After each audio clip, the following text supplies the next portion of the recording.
Speaking of that day, tomorrow, happy Thanksgiving to all of you. Drive safe and be safe. Cowboys will play Washington. Yesterday, Jerry Jones owns the Dallas Cowboys.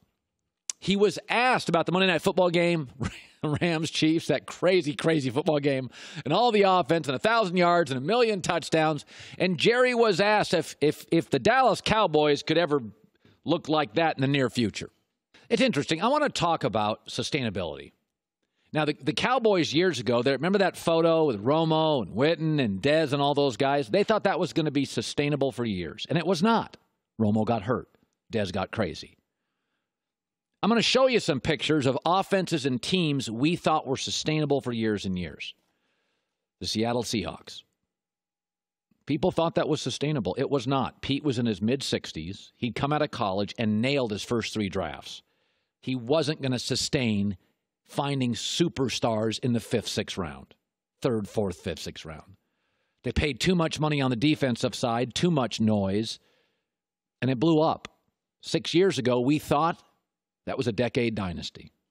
The San Francisco 49ers, Kaepernick, Harbaugh, we thought that too. 5, 6 years ago, it was going to last a long time.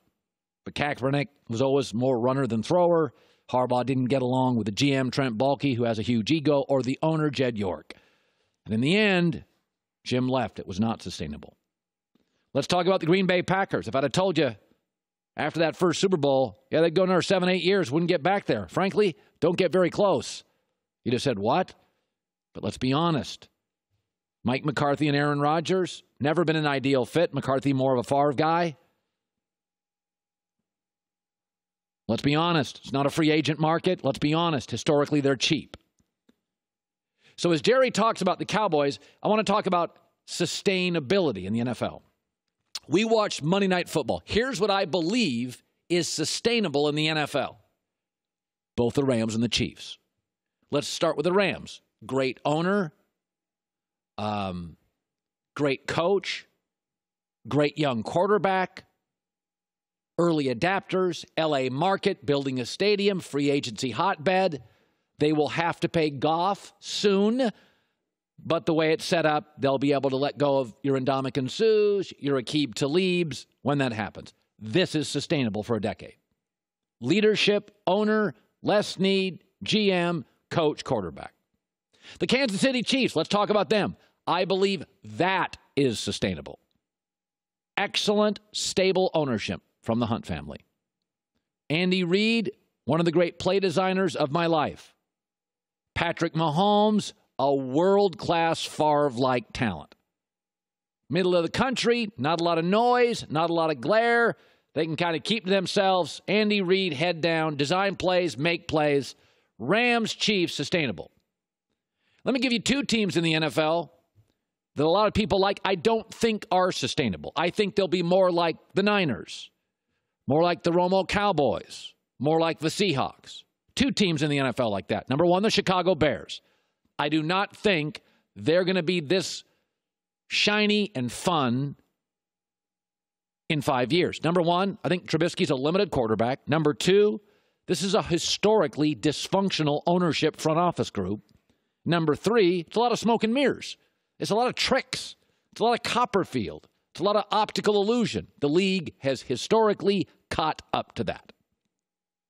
And the other team is the Dallas Cowboys. I don't think they'll be terrible, but I think they have a limited quarterback. They have an impulsive, overly loyal owner. They have an offensive line. Anybody notice? It's getting a little worse every year, a little more banged up every year, a little older every year. And by the way, despite the fact they're paying Dak less than a Seattle disc jockey, they don't have any cap space. And that's generally not the way it works. The Jets aren't paying their quarterback. Ton of cap space. It's the way it works. Bad teams, ton of cap space. Cowboys are average. Impulsive, overly loyal owner, limited quarterback, older O-line, not paying Dak or Zeke, and they still don't have cap space. We think in this league, even going back to that Jerry Jones picture, stuff is sustainable always, and it is not. We thought that Cowboy team was. It wasn't. Romo fell apart physically. Dez sort of fell apart emotionally and physically. Jason Witten retired. And none of those guys are around anymore. By the way, now many of you, after I did that Drew Brees segment, they're saying, Colin, he's always taking shots at Aaron Rodgers. You just don't like the guy. I don't know the guy. Met him one time. I know he doesn't like me. Oh, okay, that's fine.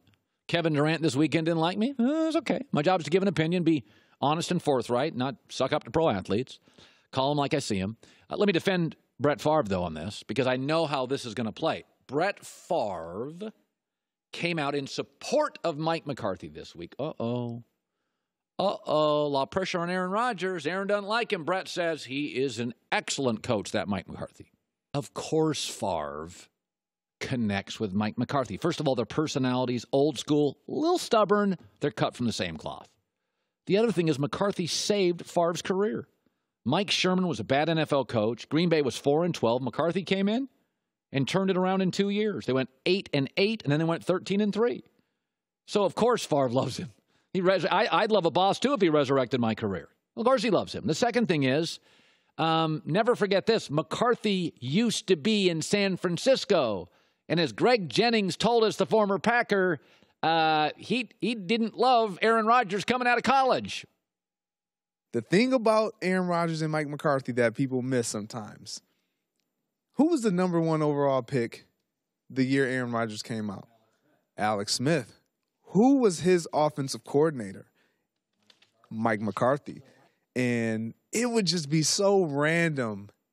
And Aaron will take a shot at Mike like, oh, yeah, like how you picked Alex Smith. Yeah, okay.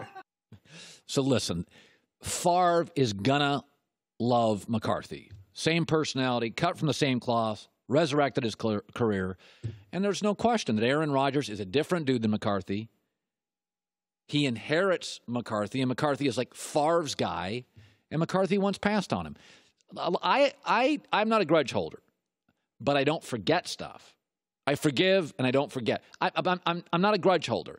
But if Aaron Rodgers is like, you're kind of a Favre guy, he's right. McCarthy's kind of a Favre guy. And so if Favre comes out and says, I love Mike McCarthy, I totally get it. Completely, absolutely explainable. I do think McCarthy and Rodgers, 12 years in, time for divorce. There are, you always hear horror stories about bad divorces. McCarthy will get another job. Aaron will get a more progressive offensive mind. It'll all be good. Aaron will have, after this year, another good 4 years. I hope he lasts physically. Khalil Mack, twice a year. Vikings defense, twice a year. But Aaron's going to have a nice 4 years after this year. They're not going to make the playoffs this year. In fact, we do this thing called the herd hierarchy every week. We haven't had Green Bay. Have we had Green Bay in the top 10 since week 1? The 2 teams I bought into early. I didn't buy into Green Bay early this year. I haven't had them in herd hierarchy in 3 months. I mean, I just didn't buy them this year. After about week 3, I was out on them. And Saints, we bought them before everybody else did. We said they're better than the Rams, they're better than the Steelers, they're better than the Chiefs for 2 reasons. You can't run on them, and their offensive line now is the best in football. But Aaron's going to have a good 4 years after McCarthy, and McCarthy's going to get picked up by somebody. He will. I'm not sure the list will be long for McCarthy, but he'll get picked up by somebody. Hi, everybody. Thanks for watching. Subscribe here to get the latest from the show. Also, be sure to check out more of the best clips from The Herd or go watch a few segments from other shows on FS1.